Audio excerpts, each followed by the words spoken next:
Entrevista com Jean-Luc Caillon. Webinário Agape. Parte 4. 12 de outubro de 2020. Cristina, Webinar Agape Online. Olá a todos e sejam bem-vindos de volta a este espaço sem espaço que é o Agape. Em nome de toda a equipe humana e etérica, damos as boas-vindas a vocês. E desejamos a vocês uma jornada por este dia de alegria e de Agape. E para começar nosso dia mágico hoje, teremos nosso capitão Jean-Luc no comando deste navio. Te vejo em breve. Jean-Luc, olá a todos. Portanto, antes de começar, gostaria de salientar que aqui vou repassar dados, eu diria neurocientíficos, que vão como ontem, para outro nível, permitindo que você entenda o funcionamento geral da psique humana, da alma humana e da personalidade humana. Então, é claro que a intervenção de hoje em neurociência vai pegar elementos que eu já tive a oportunidade de desenvolver de uma forma muito ampla. Aqui meu objetivo não é entrar em detalhes, mas tentar dar a vocês em 1h30 uma visão coerente e global do funcionamento de qualquer ser humano. Então, é claro, quando falo sobre o cérebro hoje, quero dizer o cérebro da cabeça. Na verdade, temos dois outros cérebros, um dos quais é o principal, que é o cérebro do coração, onde há um arranjo de cerca de 200 mil neurônios. Esses neurônios têm seu próprio programa, sua própria programação. Existe um terceiro cérebro chamado cérebro do estômago, que está profundamente ligado ao nosso comportamento por meio da influência de moléculas chamadas neurotransmissores, que são secretadas por nossas bactérias intestinais. Vou pegar um ou dois exemplos desse cérebro abdominal. Por exemplo, se você tem um fungo chamado Monillia albicans, onde a Candida albicans, essa bactéria, é um fungo, vai secretar neurotransmissores, moléculas químicas que vão induzir diretamente no seu comportamento alimentar. É como se a flora intestinal desencadeasse em você a necessidade de comer certos alimentos, não para alimentá-lo, mas para alimentar as próprias bactérias. Eu peguei o exemplo da Candida albicans, porque esta Candida albicans, Monillia albicans, irá programar você em algum lugar, para comer o que é bom para ele e não para você, neste caso para Candida albicans lacticíneos. Portanto, já podemos ver que o cérebro da cabeça não é o único centro de comando, mas está, seja em colaboração ou em competição, com o cérebro do coração e o cérebro da barriga. Portanto, temos três polos de atividade neuronal e química, a cabeça, o coração e a barriga, então há uma tripartição. O cérebro da barriga corresponde aos instintos e impulsos, e o cérebro do coração, independentemente da regulação fisiológica, é acima de tudo o cérebro que se ativa no que chamamos de amor incondicional ou ágape. Obviamente não existe apenas o cérebro do coração no coração, existe também o pericárdio, e o cérebro da cabeça, é isso que chamo de diabo, e vou tentar mostrar a vocês como através do funcionamento do cérebro da cabeça seus mecanismos de funcionamento, seus mecanismos de sedução que operam em total autonomia e te fazem acreditar que você é responsável por aquilo que decide, pelo que chamamos de cognição. Não há nada mais falso. Na verdade, na cabeça, o cérebro é composto filogeneticamente, mas também ontogeneticamente, de três partes. O cérebro mais arcaico e mais antigo, o nome aprendido é paleocórtex, coincidentemente, é chamado de cérebro reptiliano. Durante a chamada evolução, um segundo cérebro apareceu, que em termos científicos também é chamado de cérebro límbico e emocional inteiro, o cérebro dos mamíferos do qual fazemos parte. Lembre-se de que, neste cérebro de mamífero, existe um princípio extremamente forte chamado princípio de Lúcifer, que está ativo em todos os mamíferos, incluindo os humanos, e que enfatiza constantemente a noção de competição. Não predação, mas de competição, de comparação, é também o instinto do grupo social em qualquer comunidade social humana ou mamífero. Este princípio luciferiano está em ação inconscientemente a um nível infraconsciente, não subconsciente, infraconsciente. Este cérebro de mamífero ou cérebro mamífero é regido pela noção de hierarquização dentro de um grupo social, que resumirei nestas três palavras, nestas três expressões. O líder, isto é, aquele que comanda o grupo, é reconhecido por todos os outros de forma tácita, por exemplo uma matilha, existe um macho dominante.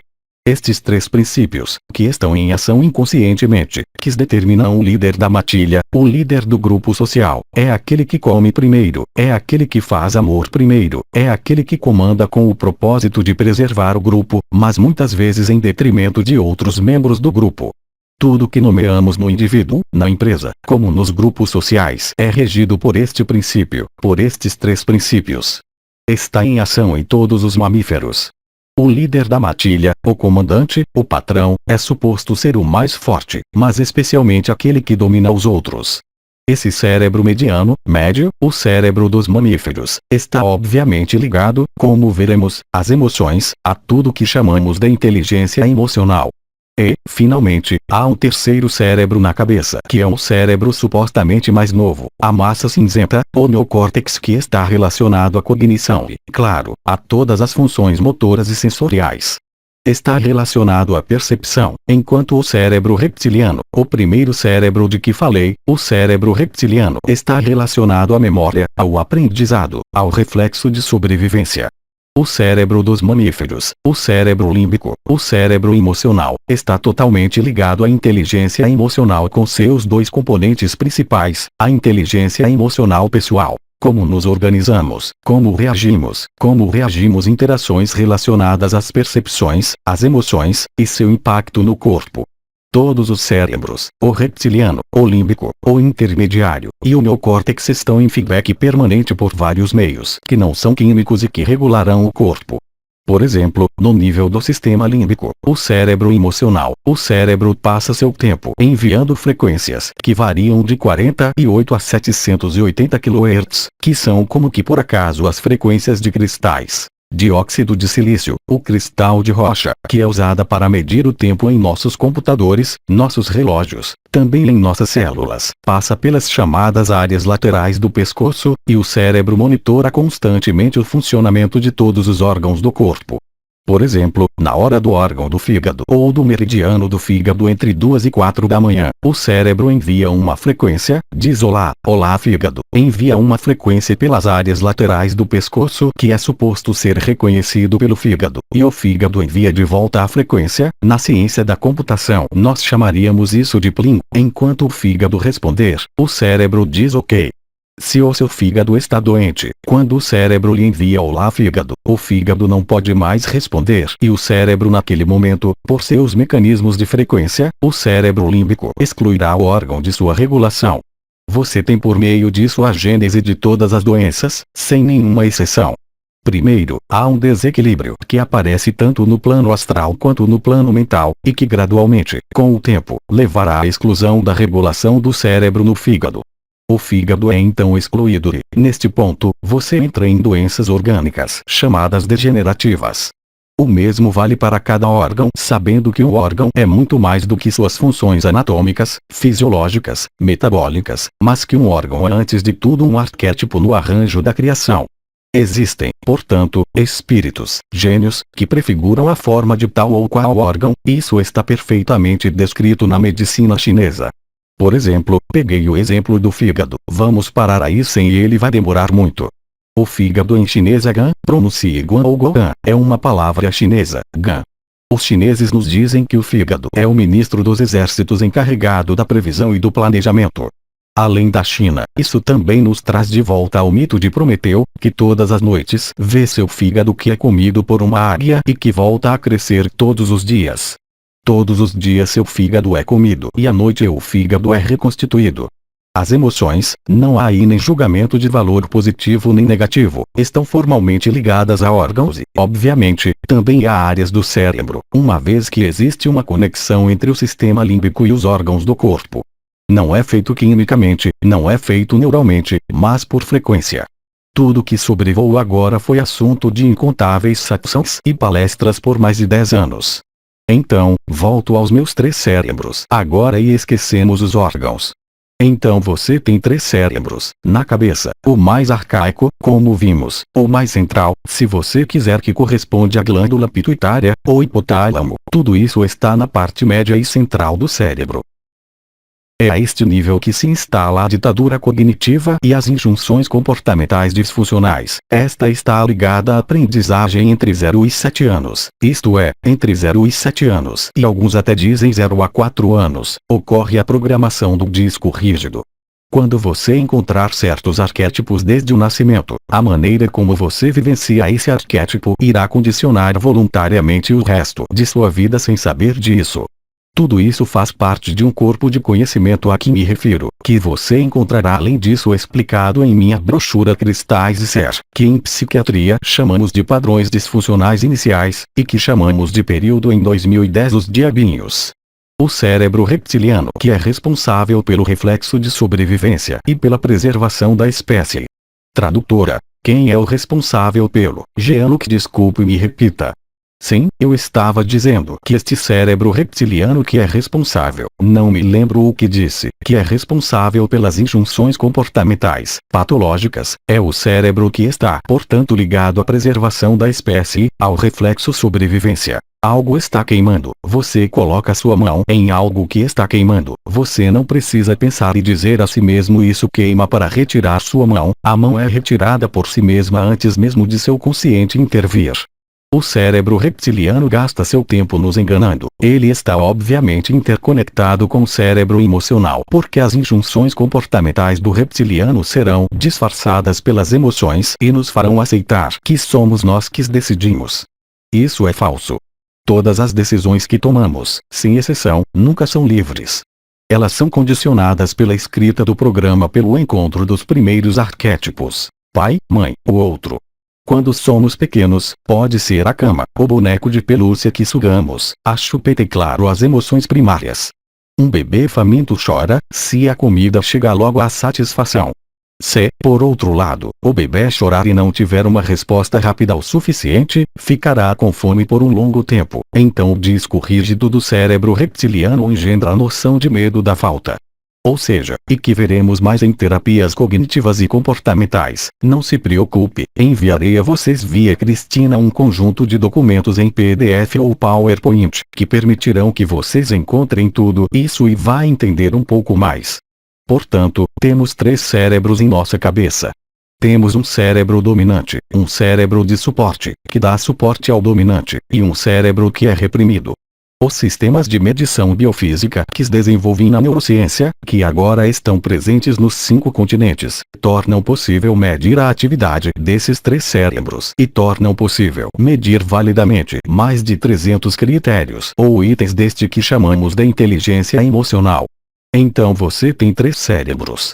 Disse, por exemplo, que você é neocortical, límbico ou reptiliano. Vou dar um exemplo profissional que vai agradar a Cristina. Se você trabalha na IBM, você é necessariamente um conservador e um reptiliano. Você está vestido de terno e gravata. Se você trabalha para um publicitário, por exemplo, tenta desencadear um impulso de compra por meio da imagem. Bem, você é necessariamente um límbico como todos os artistas. Se você é um criativo puro, mesmo agora um artista, que não reproduz, mas cria, então se diz que você é um neocortical puro. O reptiliano está focado no passado e na memória. O cérebro límbico, como vimos antes, está ligado ao que se chama socialidade, a capacidade de representar o próprio lugar dentro de um grupo. E se você é neocortical, está em inovação, está em busca de novidades e não aceita as regras. Então, você pode imaginar isso no recrutamento de empresas, por exemplo. Eu criei sistemas de medição biofísica que podem determinar se um indivíduo é neocortical ou reptiliano. Se você deseja introduzir um neocortical na IBM, está correndo um desastre. Portanto, hoje podemos medir perfeitamente a atividade desses 3 cérebros. Cada um dos cérebros pode ser classificado de acordo com, falei sobre o tempo, o passado, o presente, mas também poderia falar sobre as habilidades de cada um desses cérebros. Tudo isso você terá gráficos. Cada cérebro está sob a influência de um neurotransmissor primário. Para o que é chamado de cérebro reptiliano, o neurotransmissor é a serotonina. No cérebro límbico, o neurotransmissor é a norepinefrina. E finalmente para o neocórtex, você tem o que se chama dopamina. Seu nome significa o que significa. Amina, aminoácido dopante, dopamina, amina dopante. Esses três neurotransmissores estão em constante interação e competição. Quando você é um neocortical, é o seu cérebro dominante. O seu cérebro de apoio será o límbico e o cérebro reprimido será o reptiliano. Então, é claro, toda essa alquimia, toda essa química dos três principais neurotransmissores é estabilizada ou não por um quarto neurotransmissor, que não está apenas no cérebro, mas em todo o corpo, que chamamos de acetilcolina. É isso que faz os músculos se moverem quando você tem um nervo que vai liberar a placa motora que vai desencadear o movimento, é a acetilcolina. O neuropsiquiatra americano Robert Cloninger criou uma grade de leitura que foi chamada de mapa psicobiológico da personalidade. E lembre-se, tudo isso é programado inconscientemente, sem o conhecimento de sua mente consciente, e governará toda a sua vida. Eu vou te mostrar depois, vou te explicar porque, quando você decide comprar um iogurte, um carro, você pensa que decide, isso é falso. O marketing gasta bilhões para descobrir o que leva a uma decisão de compra.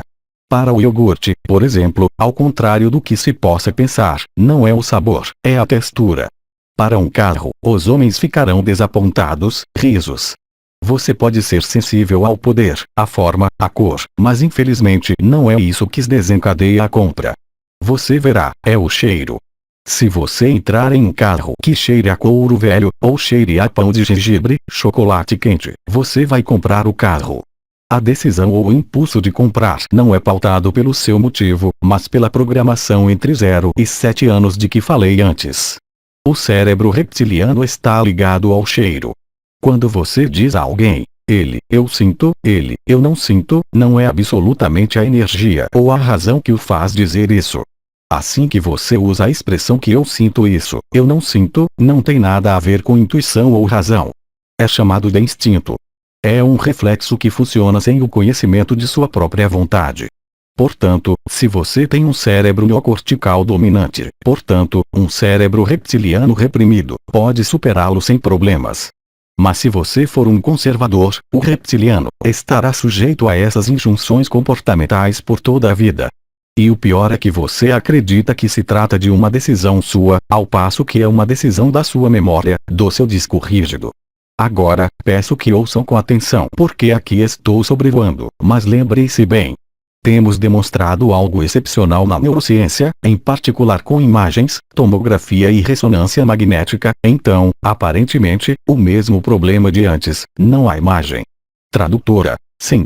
Você conecta seu telefone. Vamos tentar, mas você me dará 2 minutos então. Tradutora, sim. Você se lembra de onde parei? Risos. Tradutora, eu pulo facilmente. Risos. Mesmo assim, gostaria de salientar que nunca tive notas comigo e, seja qual for o campo, as palavras saem espontaneamente. Então é claro que quando, vou deixar você explicar isso e voltar. Tradutora, ok. A tradutora se dá ao trabalho de dar explicações em português e continua em francês. Tradutora, Jean-Luc tem um pequeno problema técnico. Ele me disse para lhe dizer que ele nunca faz anotações em seu trabalho quando fala em satsang. É sempre espontâneo. Então, voltei ao telefone, mas ainda não funciona. Tradutora, sem imagem. Portanto, isso não está relacionado ao iPad. Está muito relacionado ao vidro. Não posso mais voltar como administrador quando há muitas pessoas. Então, vou continuar a falar. Não vamos desconectar todo mundo.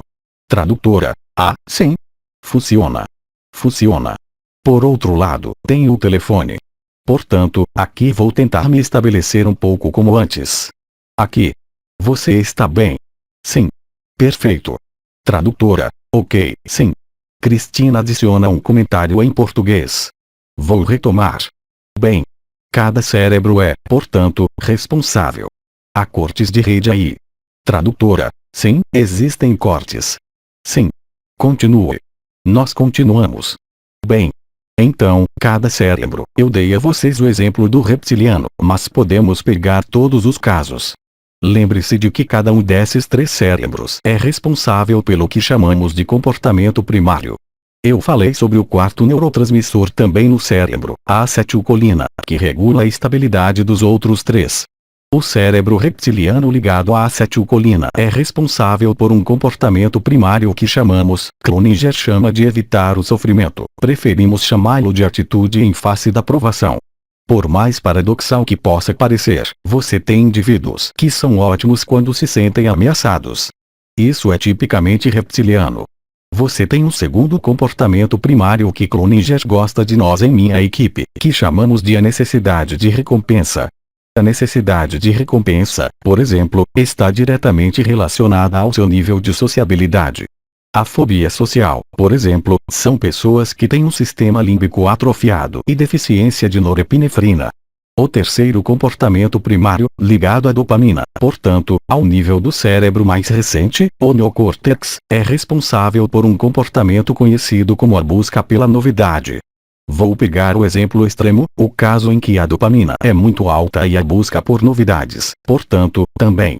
Ao contrário do exemplo anterior do reptiliano, aquele que é neocortical precisará de estímulos permanentes, ele buscará a novidade e ao extremo, que dá a um indivíduo que tem uma personalidade arrogante e heróica. É o que chamamos, para quem conhece o Enneagrama, o que chamamos de a revista heróico, tradutora. Sim, mas a revista em português, não sei. Risos. Ah, tudo bem. O herói. É ele quem vai, ele é Arnold Schwarzenegger, mas por dentro é uma criança apavorada. Risos. Você deve saber que cada um desses comportamentos primários ou cada um desses neurotransmissores pode ser normal, em déficit ou em excesso. Cada um desses três comportamentos tem um valor específico para o indivíduo, e da combinação desses três comportamentos primários nasce o que se chama temperamento, que é um dos componentes da personalidade. Existe, portanto, como eu disse a você, um quarto neurotransmissor, a acetilcolina, que lhe dará como critério o que é chamado de estabilidade neofísica, que corresponde aproximadamente ao que é chamado em psicologia, o que nós chamamos de maturidade. Novamente, esse neurotransmissor pode ser normal, ou o comportamento, se você preferir, é o mesmo, pode ser normal, aumentado ou diminuído. A alquimia desses quatro comportamentos resulta em 81 tipos de temperamento. E também explica o que o psiquiatra italiano Roberto Assagioli havia observado, ou seja, tudo que se chama subpersonalidades. Eu disse subpersonalidades e não múltiplas personalidades. No caso das subpersonalidades, no processo de adaptação a um evento, você só tem três estratégias: fuga, luta ou recusa em ver. É o avestruz que enfia a cabeça no buraco. Isso é chamado de dissonância cognitiva. Isso é exatamente o que está sendo realizado na humanidade na atualidade por processos de modificação comportamental das massas, para que não se possa mais equilibrar e colocar em movimento os reflexos de sobrevivência e os reflexos de medo. Múltiplas personalidades referem-se ao MK Ultra, que hoje é utilizado de todas as formas possíveis, infelizmente graças ao que se chama de neuromarketing, que não se destina a obrigar a comprar um iogurte ou um carro. Mas faça com que você aceite a vacina, ou algo assim, não apenas uma vacina. No nível individual, é exatamente o mesmo. A vida nos faz sentir choque, por exemplo, luto. O luto vai congelar, então diríamos dar bolas na garganta, ou o chakra da garganta está amarrado. Mas, acima de tudo, vai paralisar o sistema límbico e, nesse momento, não há mais comunicação possível entre a cabeça e o corpo. Tradutora. Corte. Há um corte. Não podemos ouvir mais o tradutor. Tradutora. É isso. Aqui estamos nós, então retomamos. Eu estava nas considerações de neuromarketing e estava fazendo a conexão entre o neuromarketing e a engenharia social e o MK Ultra. Portanto, nosso neuropsiquiatra americano, de quem eu estava falando antes, demonstrou que existem 81 temperamentos nos humanos. E, claro, dependendo do que você está passando, se houver um choque, se houver um medo, então o temperamento da personalidade mudará. E, claro, dependendo se você é um neocortical ou um reptiliano, você não vai agir ou reagir da mesma forma. Obviamente, tudo que estou lhe contando aí, e mais uma vez estou apenas passando os olhos, não tem utilidade para você, para a verdade, para o ágape. Repito o que disse ontem, estou construindo uma espécie de andaime, um quadro de referência, para estilhaçá-lo amanhã à noite. Porém, conhecer a si mesmo, ter uma visão mais ou menos coerente de como funciona a máquina humana em um nível comportamental, explica muito. E quando você entende isso, é muito simples. Em outro nível, você se torna o observador de si mesmo, a famosa testemunha, o famoso observador do ensinamento de Nisargadatta em 2012. Parece na psicologia dar um passo atrás, ver as coisas mais sinteticamente do que analiticamente. Ou se preferir, veja a mão e os fios que manipulam o fantoche que somos. O diabo está em nós antes de estar no exterior. Assim, a partir da alquimia desses 3 neurotransmissores mais o quarto, podemos traçar o funcionamento completo de um indivíduo em relação às suas estratégias de adaptação, suas estratégias de funcionamento. Não tenho tempo para me desenvolver. Eu lhe dei um exemplo de dopamina. Schwarzenegger tem excesso de dopamina. Quem tem acetilcolina em excesso ficará cheio de medos e, principalmente, do medo da novidade, portanto, do desconhecido. E vemos isso por meio de sistemas de medição e por meio da terapia cognitiva diariamente. Todos os cenários de nossa vida, sem exceção, amor, profissional, relacionamento, são todos ditados pela memória do aprendizado, além, claro, do que chamamos de ancestrais, memória familiar, memória ancestral. O objetivo de tudo isso e todos esses estudos e todos esses entendimentos era construir, há 20 anos, o que chamei de um metamodelo de regulação dos sistemas vivos. Quando Nisargadatta, eu ou Abba, dizemos a você, você não é essa pessoa, essa é a estrita verdade. As neurociências demonstram isso formalmente hoje. E é isso, aliás, antes do corte, de que queria falar, é precisamente isso, quer dizer, compreender que somos apenas o resultado de uma memória, que o resultado de um condicionamento. Sofrimento e aprendizagem. Como você deseja que o momento presente seja livre? E é aqui que algo fundamental entra em jogo, mas eu disse a vocês um pouco antes do corte, nas imagens cerebrais, demonstramos formalmente o que é chamado de síndrome da queixa. O que essa síndrome de reclamação diz? Apenas diz que quando você pressiona onde dói, só pode doer ainda mais. Um exemplo típico. Você passou por um grande problema com seu pai, seja qual for a situação, seja abandono, incesto, violência ou um pai hiperprotetor, isso não muda nada. Seu disco rígido gravará perigo. Tão logo você se encontre na idade adulta diante de uma autoridade e aí as estratégias de enfrentamento entrem em ação, os reflexos de sobrevivência do disco rígido levarão a um certo número de eventos em sua pessoa, sobre o qual você não tem controle. A síndrome da reclamação ou a teoria da reclamação nos mostrou por imagens cerebrais que se por acaso você quiser eliminar seu problema com seu pai, seja pela psicoterapia, pela psicologia, por qualquer coisa, constelações familiares por exemplo, então você vai querer resolver, quer eliminar esse sofrimento.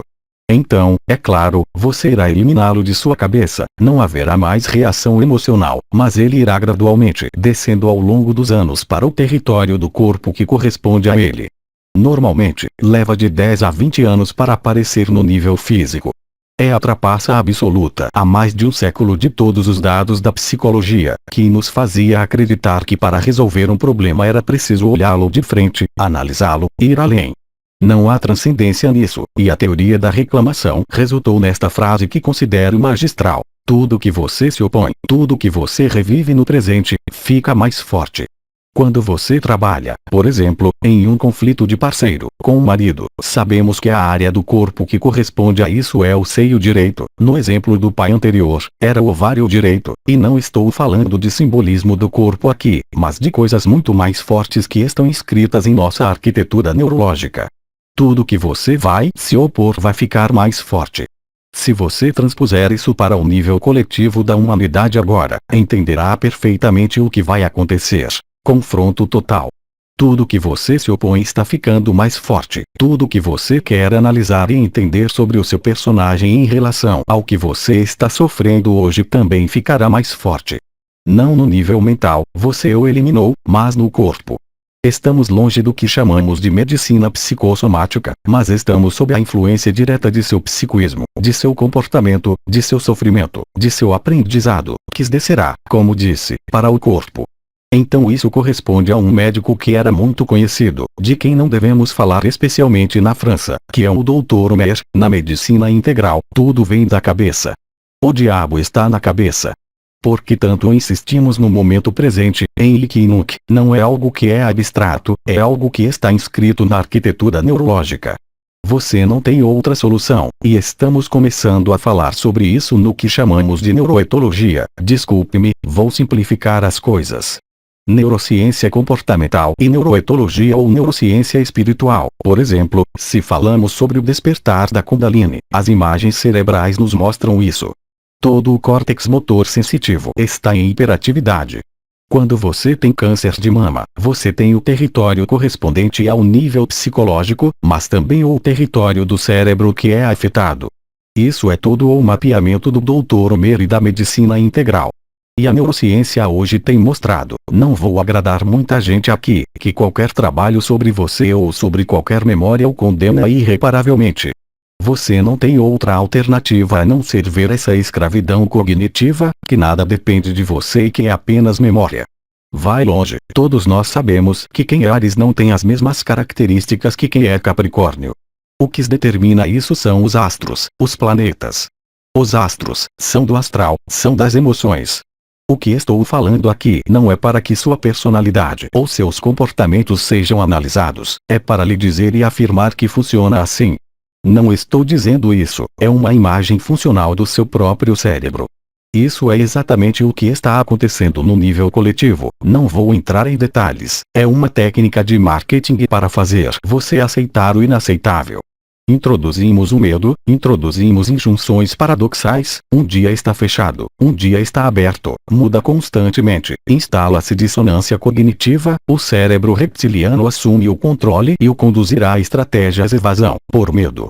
Não é apenas medo da morte ou medo da doença, ou medo da nova ordem mundial, é o medo arquetípico coletivo que alimenta a mão que puxa as cordas, seu próprio cérebro reptiliano.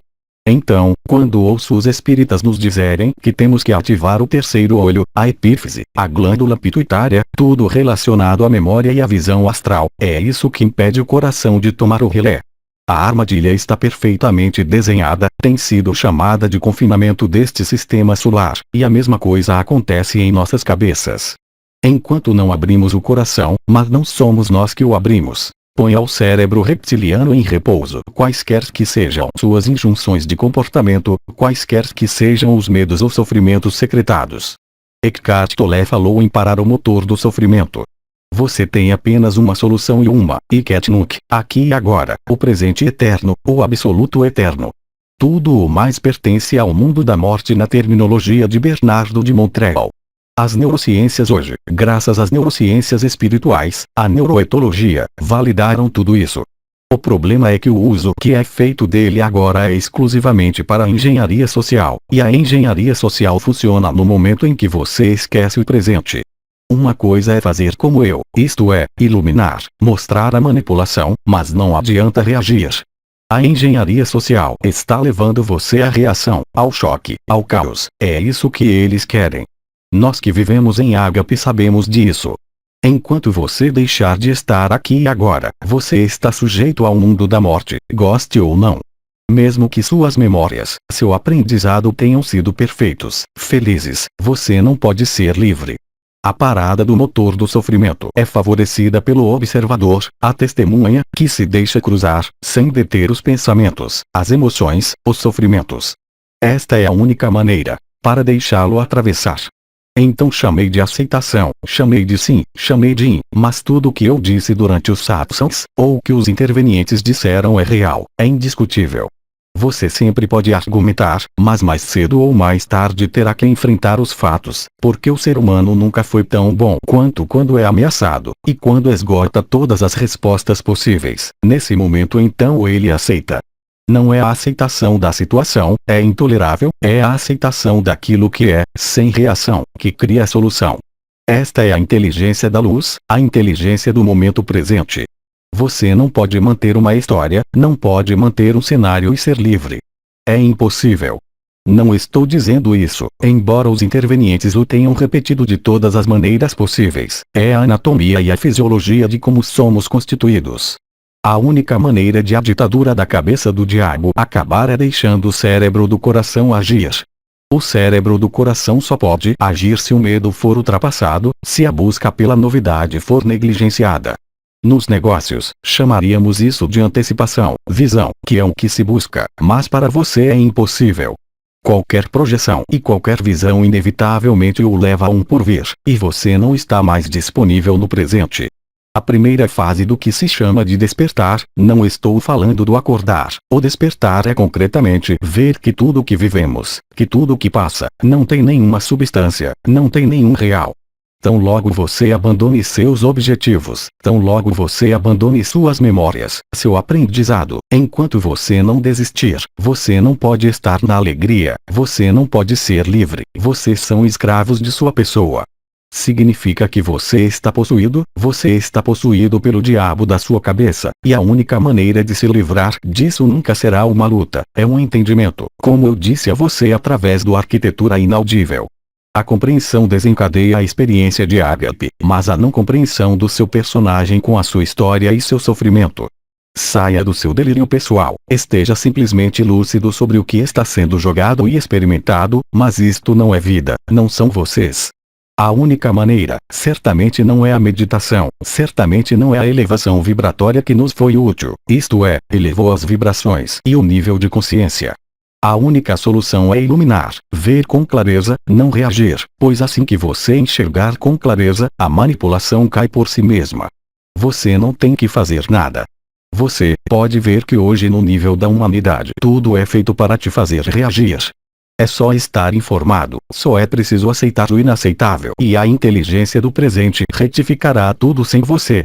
Nas terapias cognitivas e comportamentais, nas terapias vibratórias que pratico há 25 anos como médica, tenho provas disso todos os dias, lembra?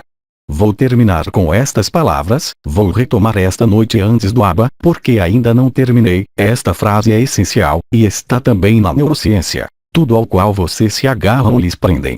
E isso está escrito, não em livros, está escrito em nossa anatomia.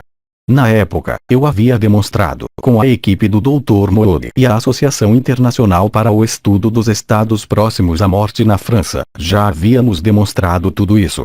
Quando você rasga os primeiros véus, o que poderíamos chamar de despertar, há duas áreas do cérebro que se iluminam, e que as duas estrelas que estão lá, córtex motor sensitivo. Você não tem que fazer mais nada, e quero dizer isso em um nível social e individual, do que estar presente e aceitar o que é. A solução se estabelecerá por si mesma, por pura inteligência. Todas as pessoas que tiveram um despertar, que sentem o topo da cabeça, a faixa ao redor da cabeça, ou assobio no ouvido esquerdo e direito, são testemunhas de um edema cerebral real que ocorre no momento do acordar. Mas acordar não é despertar. Portanto, terminarei esta noite antes de ABA com algo fundamental que chamamos de circuitos de recompensa e punição, que chamamos na história de Outras Dimensões, as estrelas do bem e do mal, atração e repulsão. Vou explicar tudo isso esta noite. Agora é hora de parar, são 20 para as 2, e acho que retomamos às 4 com a Cristina, certo? Tradutora de Cristina. Mais uma vez, estou maravilhada com suas explicações que me ajudarão muito a fazer minhas apresentações em empresas, porque tem tudo a ver com isso. Muito obrigada. Obrigado, até mais tarde. Desfrute de sua refeição. Te vejo em breve. Blog Apoteose Live. Transcrição do áudio. Equipe Ágape. Tradução: Alberto César Freitas.